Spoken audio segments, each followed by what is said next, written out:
Hello everyone, আসসালামু আলাইকুম। চলে আসলাম নতুন আরেকটি রেসিপি নিয়ে। আমি আজকে আপনাদের তৈরি করে দেখাবো খুবই মজাদার সুস্বাদু একটি রেসিপি। সেটা হচ্ছে কই মাছের পাতুরি। এই পাতুরিটা আমার ভাস্তা অনেক অনুরোধ করে আমাকে বলছে, ফুপু তুমি আমাকে দেখাও এটা কিভাবে রান্না করতে হয়। আমি তো বললাম যে তোমার মা পারে, তোমার দাদু পারে, না তুমি দেখাও।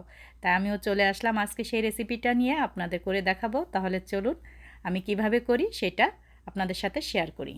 আমি এখানে 7টার মতো কই মাছ নিয়েছি। কই মাছটাকে ভালো করে ধুয়ে পরিষ্কার করে এভাবে কেটে নিয়েছি। কই মাছটাকে এভাবে কেটে নিলে মশলাগুলো খুব সুন্দর কই মাছের ভিতরে ঢুকে যায়। এর জন্য আমি এভাবে কেটে নিয়েছি। আর নিয়েছি লাউ পাতা। এগুলো সব আমার গাছের লাউ পাতা। সুন্দর করে ধুয়ে পরিষ্কার করে আমি নিয়েছি পানি ঝরিয়ে।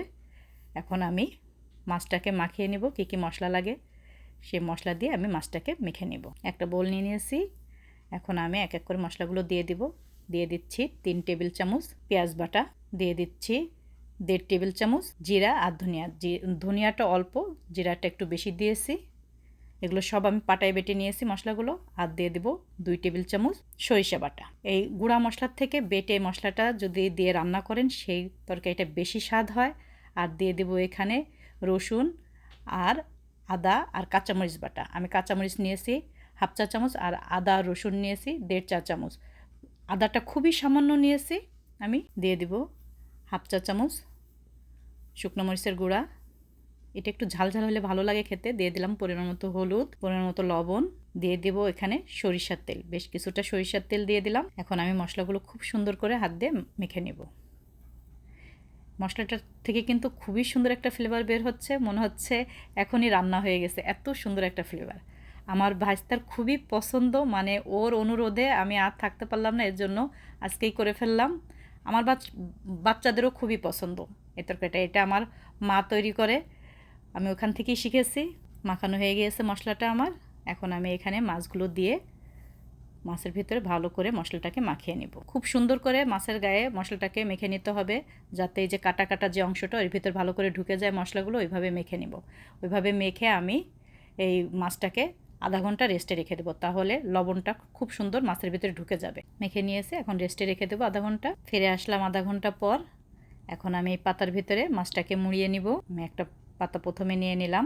পাতাগুলো ভালোই কিন্তু বড় বড়, ছোট বড় মিলাই নিব আমি। এভাবে আমি দিয়ে দিলাম পাতাটাকে। এখন কিছুটা মশলা দিয়ে দিব উপরে, পাতার উপরে। আমি কিভাবে দিচ্ছি আপনারা ফলো করলেই বুঝতে পারবেন। একটা মাছ দিয়ে দিব, মাছের উপর আর একটু মশলা দিয়ে দিব। দিয়ে এবার আমি পাতাটাকে ভাজ করে নেব। আমি পাতাটাকে বেঁধে দিব না, আমি কিভাবে করি আপনারা দেখেন। আমি আর একটা পাতা উপরে দিয়ে দিলাম, আর একটু ছোটো পাতা দিয়ে দিলাম উপরে। এখন আমি এভাবে ধরে এক সাইড উপরে দিয়ে আর এক সাইড এভাবে দিয়ে দিয়ে ভাজ করে দেব। দেখেন কিভাবে আমি ভাজ করে নিই। একবার দেখলে যে কেউ বানাতে পারবে, খুবই সহজ এই কই মাছের পাতুরিটা। লাউ পাতা দিয়ে যে কেউ তৈরি করে নিতে পারবেন একবার দেখলেই।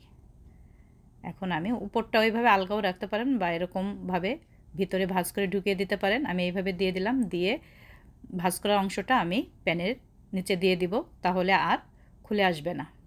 আমি এইভাবে আর একটাও আপনাদের করে দেখাচ্ছি। একইভাবে আমি এইভাবে ভাজ দিয়ে নেব। আপনারা ফলো করলেই বুঝতে পারবেন আমি কিভাবে ভাজ দিয়ে নিচ্ছি।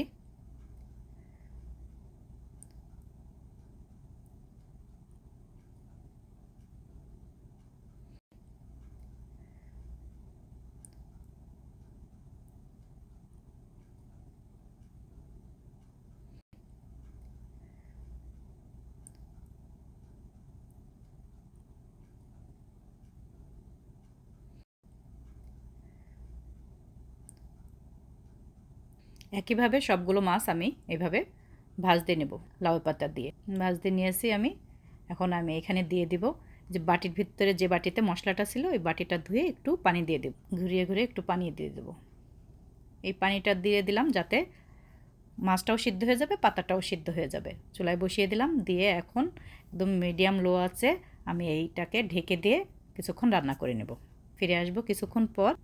দেখেন কত সুন্দর হয়ে গিয়েছে। আর যে দুইটা বাকি ছিল সেই দুইটাও আমি একটু পরে দিয়ে দিয়েছি, যাতে মাছটা যখন কমে গিয়েছে অন্যগুলি, ওই দুইটাও আমি দিয়ে দিয়েছি, একসাথেই হয়ে যাক। এখন একটু উল্টিয়ে দেব।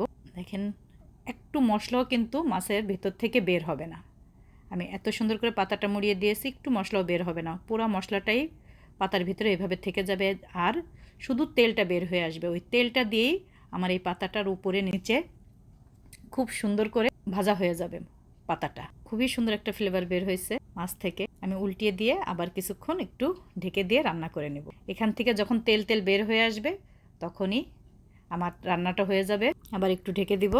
দেখেন কত সুন্দর হয়ে গিয়েছে, তেল তেল বের হয়ে গিয়েছে কিন্তু একদম সুন্দর, একটু পানিও নেই।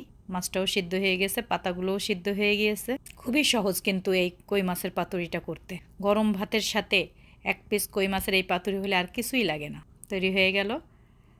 দেখেন পাতাগুলো একদম সিদ্ধ হয়ে গিয়েছে, নরম হয়ে গিয়েছে পাতাগুলি, কতটা সুন্দর দেখা যাচ্ছে। দেখেন আমি একটা এখন তুলে আপনাদের দেখাচ্ছি কেমন হয়েছে। এখান থেকে একটা তুলে নেব, যে একটা তুলে নিয়েছি। দেখেন ভিতরটা কত সুন্দর হয়েছে, আর শাকগুলো কি সুন্দর সিদ্ধ হয়ে গেছে, একদম নরম হয়ে গিয়েছে। মশলাগুলো সব শাকের ভিতরেই রয়ে গিয়েছে, একটু মশলাও বের হয়নি, শুধু তেলটা বের হয়ে আসছে শাকের এই মাছের ভিতর থেকে। দেখেন মাছটা কত সুন্দর। কেমন হলো অবশ্যই জানাবেন, আপনারাও ট্রাই করে দেখবেন, যদি ভালো লাগে তাহলে কমেন্ট করে জানাবেন। এই তৈরি হয়ে গেল আমার কই মাছের পাতুরি। কেমন হলো অবশ্যই জানাবেন, যদি ভালো লাগে লাইক কমেন্ট শেয়ার করবেন।